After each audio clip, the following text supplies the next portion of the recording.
Today has been 1 month since you passed. It was a hard day for all of us. I hope you were looking down with a smile. It's been weeks since Conrad Roy died, and Michelle Carter is still sending texts to his phone. There's this sort of strange element where she sends him these obviously one-sided text messages. I can't handle you being gone. I miss you incredibly. It hurts. I love you forever. She continues to text him, saying that she misses him and she loves him and that she's so sorry that all of this happened. I'm planning your tournament today. I know you'd be proud of me. 2 months after Conrad dies, Michelle has a fundraiser in her community to raise money for suicide awareness. Michelle actually had a Facebook posting where she created this Homeless for Conrad page. And then at the actual event itself, she was laughing, happy amongst her friends. Photos from that event, which were posted on social media, would later be used in the investigation. By now, police believe Michelle Carter has played a critical role in Conrad's death. We had an undercover detective at that event. The detective is there because investigators want to prove that it is Michelle who's texting from that phone, even though it's registered to her mom. So how do we actually prove that Michelle Carter is on the other end of that phone? We call her phone and videotape her as she answered the phone. Hello? So now we've connected the phone with her as she answers it. Now, armed with that information, police are ready to make their next move. 2.5 months after Conrad died, detectives go to Michelle's high school. They want to talk to her. The detectives go there and they approach her and say, Michelle, can we talk with you?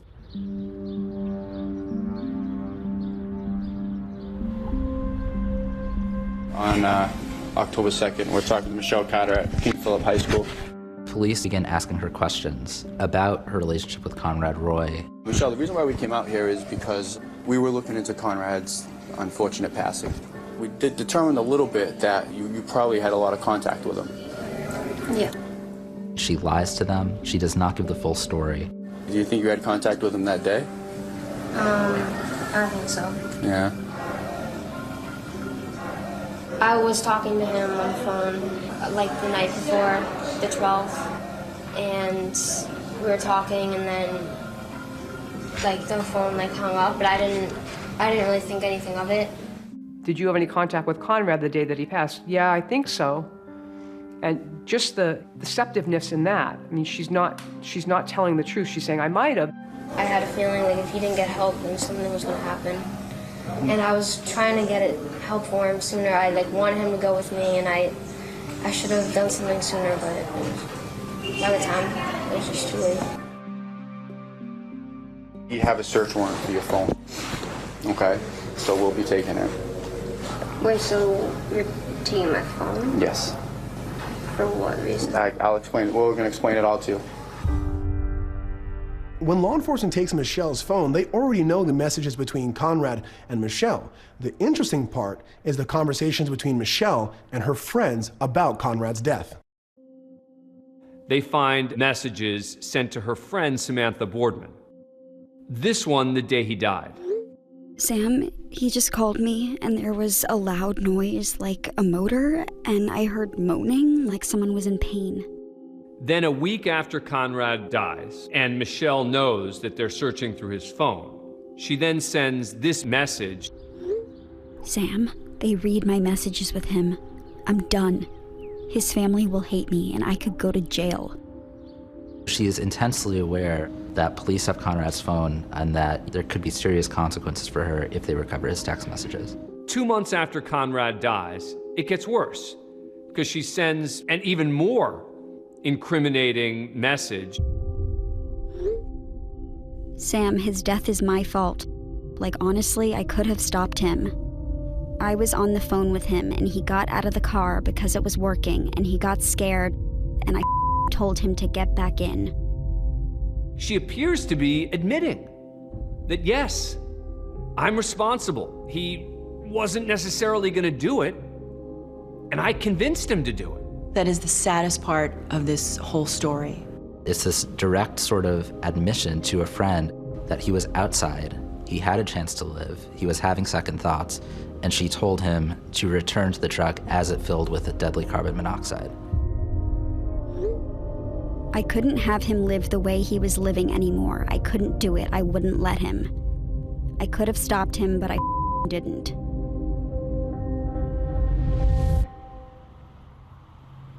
What the police find is pretty horrendous, right? They're like, something is wrong here, but what is it?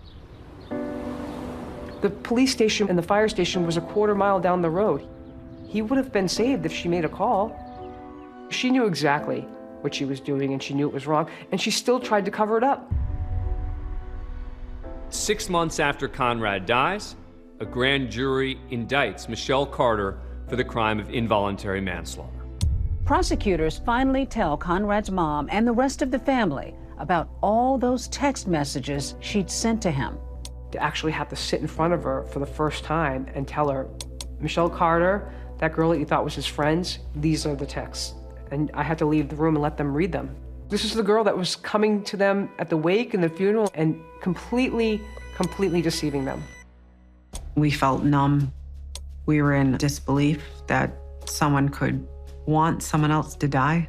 Her messaging and her being there for me and telling me I was an amazing mom and you know, how much Conrad loved me absolutely is a betrayal to me.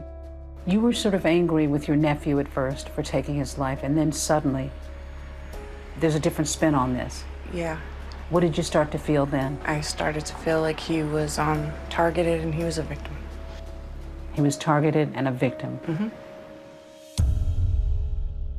And then we also had to tell the family, be prepared for media trucks to be at your house when you get home. A pretrial hearing today for a Plainville teen charged with involuntary manslaughter. A lot of people learned about the case once Michelle was charged. The young woman is now charged with manslaughter after her then-boyfriend killed himself. The story seems to have caught everybody's attention, and Michelle Carter is now an object of revulsion and fascination. There's even a new Hulu limited series about this case. But I didn't do anything wrong. There are text messages, thousands of them. We had never heard of a story like that before, a case like that before. That trial making national headlines. She absolutely knew it was wrong, and she absolutely caused the death of this 18-year-old boy.